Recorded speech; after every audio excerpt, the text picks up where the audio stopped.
বাংলাদেশের পিঠা সংস্কৃতি হাজার বছরের পুরনো। পিঠা মূলত দক্ষিণ এশিয়ার দেশগুলোতে প্রচলিত একটি ঐতিহ্যবাহী খাবার।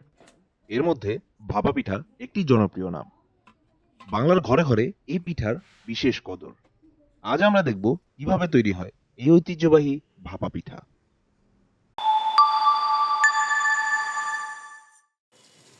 ভাপা পিঠার নরম ও সুগন্ধি স্বাদের রহস্য কি জানেন? জানতে হলে স্কিপ না করে ভিডিওটি দেখুন। প্রথম ধাপে দরকার আতপ চাল, যা ধুয়ে পরিষ্কার করে পানি ঝরিয়ে নিতে হবে।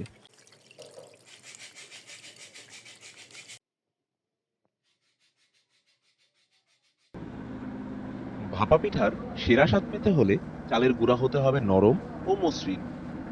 একসময় ঘরে ঘরে ঢেঁকিতে চাল ভাঙানো হলেও এখন তা করা হয় রাইস মিলে।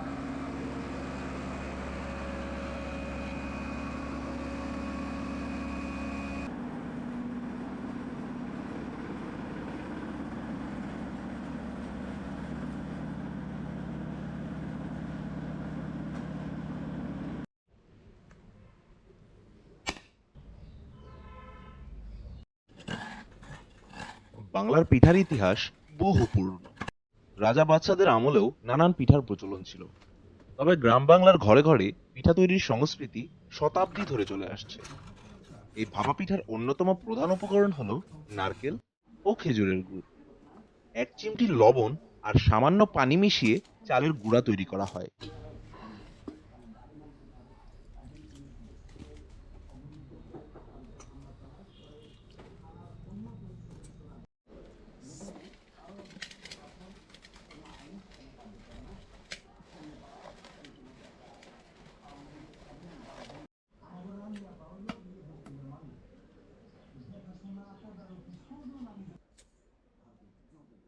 ভাপা পিঠার আসল মজাই মাটির চুলায় তৈরি করার মধ্যে। একসময় এই পদ্ধতি ছাড়া পিঠা বানানোই যেত না।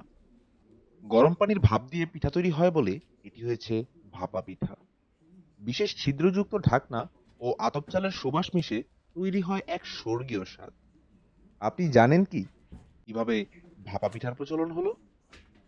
বাংলার কৃষকেরা শীতের সকালে খেতে কাজ করতে যাওয়ার আগে নরম, পুষ্টিকর এবং সহজে প্রস্তুত করা যায় এমন একটি খাবার খুঁজতেন, যা দীর্ঘক্ষণ শরীরকে গরম রাখবে। আর বাংলার নারীরা তৈরি করলেন ভাপে তৈরি আতপ চালের পিঠা, আর তার নাম দিলেন ভাপা পিঠা। মজার বিষয় হচ্ছে, ভাপা পিঠা শুধু সুস্বাদুই নয়, এটি স্বাস্থ্যকরও বটে। এতে তেল বা অতিরিক্ত চর্বি ব্যবহার করা হয় না, ফলে এটি হালকা ও সহজপাচ্য। চালের গুঁড়ায় রয়েছে পর্যাপ্ত পরিমাণে কার্বোহাইড্রেট, যা শক্তি যোগায়। গুড়ে আয়রন থাকে, যা রক্ত স্বল্পতা দূর করতে সাহায্য করে। আর নারকেলে রয়েছে স্বাস্থ্যকর ফ্যাট ও ফাইবার, যা হজমের জন্য ভালো। এখন তৈরি হচ্ছে আমাদের মজাদার ভাপা পিঠা। চালের গুঁড়ার স্তরের উপর গুড় ও নারকেল দিয়ে আবার চালের গুঁড়ার আবরণ দেওয়া হয়। এরপর তা বসিয়ে দেওয়া হয় গরম ভাপে। মাত্র কয়েক মিনিটের মধ্যেই হয়ে যাবে দারুণ নরম তুলতুলে ভাপা পিঠা। আগে ভাপা পিঠা ছিল শুধুমাত্র গ্রাম বাংলার ঐতিহ্য, কিন্তু সময়ের সাথে এটি শহরেও জনপ্রিয়তা পেয়েছে।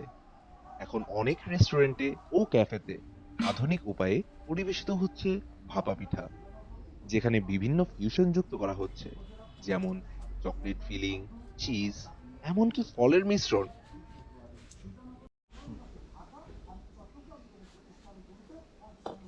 এই দেখুন, তৈরি হয়ে গেল ঐতিহ্যবাহী ভাপা পিঠা। এক কামড়ে পেলেই বুঝতে পারবেন শীতের সকালে এটির স্বাদ কেন অতুলনীয়। ভাপা পিঠা হলো এক টুকরো শীতের উষ্ণতা। ভাপা পিঠা হলো মায়ের ভালোবাসা। ভাপা পিঠা হলো বাংলার চিরন্তন ঐতিহ্যের প্রতীক। গ্রামের উঠোন থেকে শহরের ক্যাফে, ভাপা পিঠা তার স্বাদ ও ঐতিহ্যকে বহন করে চলেছে প্রজন্ম থেকে প্রজন্মে। এই পিঠার প্রতিটি কণায় লুকিয়ে আছে আমাদের শেকড়ের গল্প, যা আমাদের ঐতিহ্যের সাথে সংযুক্ত রাখে। আপনার শীতের প্রিয় পিঠা কোনটি? কমেন্টে জানান। ভালো লাগলে লাইক দিন, আপনার বন্ধুদের সাথে শেয়ার করুন। আর আমাদের ঐতিহ্যবাহী খাবার ও সংস্কৃতির আরো গল্প পেতে চ্যানেলটি সাবস্ক্রাইব করুন। শীত এলে এক কাপ চা আর ভাপা পিঠা হাতে বসে থাকুন আর উপভোগ করুন আমাদের সুপ্রাচীন এক অনন্য ঐতিহ্যের স্বাদ।